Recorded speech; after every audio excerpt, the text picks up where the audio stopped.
The Crusader is a heavily armored warrior who swaps out a shield for restoration magic. The destructive side of healing magics, particularly against undead, combined with a heavy crushing type of weapon such as a mace or hammer, makes the Crusader the ideal choice for cleansing crypts of restless old bones. Typically, the Crusader will quest in the service of one of the Divines. However, there are rumors of a darker variety who favor destruction magic and those who have even fallen to serving Daedric lords. In her youth, the Crusader was a simple healer in Somerset Isles, but the Oblivion Crisis changed all of that. Though her skills were desperately needed and appreciated, the chaos and carnage taught her that she needed to be able to defend the weak as much as heal them. With the changing political landscape at home, she decided to make her way to Cyrodiil to learn the art of physical combat from the Fighters Guild. For nearly 200 years, she has traveled the land dealing with everything from Walking Dead to Daedra summoning mages, all in the name of her patron, Akatosh.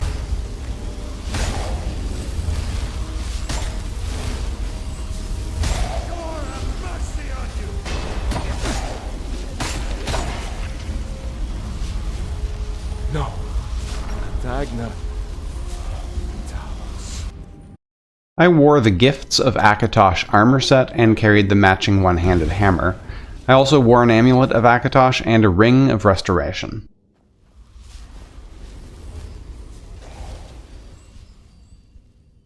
Let's take a look at the perks that I've chosen for the Crusader. So I only perked out 3 trees, and let's start with Restoration, the most heavily perked tree by far. After Mastery Tude of 2, I also took Dual Casting. On the right side of the tree, I took Spirit Tutors so that I could get to Sacred Guardian. Emanate a 20-foot aura of protection. Any allies within range improve health, but this also, with another perk, causes the same thing to damage your enemies instead. I picked up Pilgrim for the Shrine Blessing, and Gods and Mortals so that Shrine Blessings last longer and add additional powerful effects. On the left side of the tree, I took Edgewalker to make restoration spells more powerful at low health levels, and Respite so that I could keep on recharging my restoration, both for running and for power attacks. I grabbed False Light so that I could deal damage with my healing spells, and Light Wielder and In Thy Name to increase the damage of those healing spells. Light Wielder also allows Sacred Guardian and Under My Wings to affect and damage enemies. In the middle of the tree, Descending Light, regenerate magicka faster. We went up to Warrior's Flame, which helps boosts you and damages enemies depending on which it hits. Ashes to Ashes, hostile undead, cursed by Warrior's Flame, take 30 points of damage per second. Battle Cleric, Warrior's Flame, when it blesses or curses a target, it increases or decreases armor and magic resistance. And Eternal Flame, which causes Warrior's Flame to last twice as long. I also took Afterglow, 2 out of 2. When Descending Light ends, hostile undead within 40 feet burst into flames, taking 30 damage per second for 10 seconds. Exorcist, Afterglow also reduces armor by 500 points and magic resistance by 50% for its duration. So if you happen to have Exorcist and Battle Cleric hit the same target, they'll have 75% less damage, or less armor, and then your mace will cut pretty much the rest of that as well. Crusader's Fire. Targets within 30 feet affected by a turn undead spell or effect burn with Divine Fire, taking 10 points of damage per second for 10 seconds, and your attacks and critical strikes deal 25% more damage to the affected targets. Overflowing Cup, allowing me to boost my health going into battles.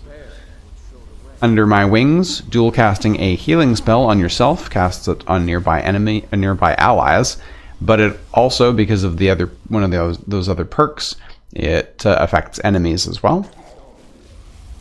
Wheel of Life gradually accumulates ambient life force from the environment and releases it in bursts, healing you 100 points every 30 seconds. And Enduring Ideal, which causes Wheel of Life to heal 25% more, and each new cycle is 5 seconds faster than the last. Next up, we have Heavy Armor. Mastery 2/2. Heavy Armor Fit. Defiance. Never Kneel. Oh, taking 30% less attack damage from power attacks. So nice. Out of the Inferno. This causes your heavy armor rating to also reduce incoming fire, frost, and shock damage.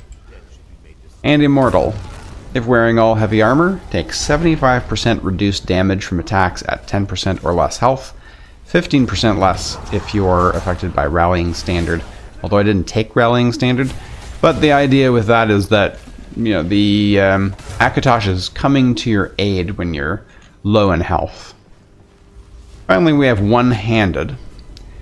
Mastery 2/2, Furious Strength for increased power attack damage, and Overrun for a sprinting power attack that deals up to 50% more damage and critical strike to targets that are above half health. Then I went up the tree, or right up the middle with for maces, because my hammer is considered a mace. So I took Denting Blows 1 out of 3 to reduce armor, Smite 2/2 to increase critical strike on damage on power attacks, Rise Kinsman forwards power attack with a mace, inspire allies, that just allows us to get to Toll the Bell. Sideways power attacks with a mace deplete all of your stamina on impact, dealing 1% more damage per point of stamina. So I have 200 points of stamina, and I can replenish my stamina with Respite. So those two work really nicely together. I also leveled up Destruction, because that is one of the main skills for the Crusader class in Oblivion, but I didn't perk it because I took the damaging spells in Restoration instead. I also leveled up Light Armor for the one-handed, or the hand perks, but it also didn't have enough perks, so I spent those perks in Restoration. But if you wanted to, you know, purely for roleplay purposes, you can always level that up and be able to punch things and stuff as well.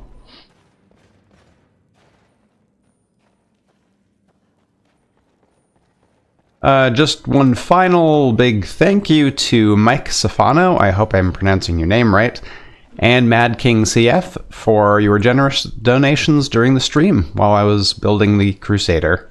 Thanks so much.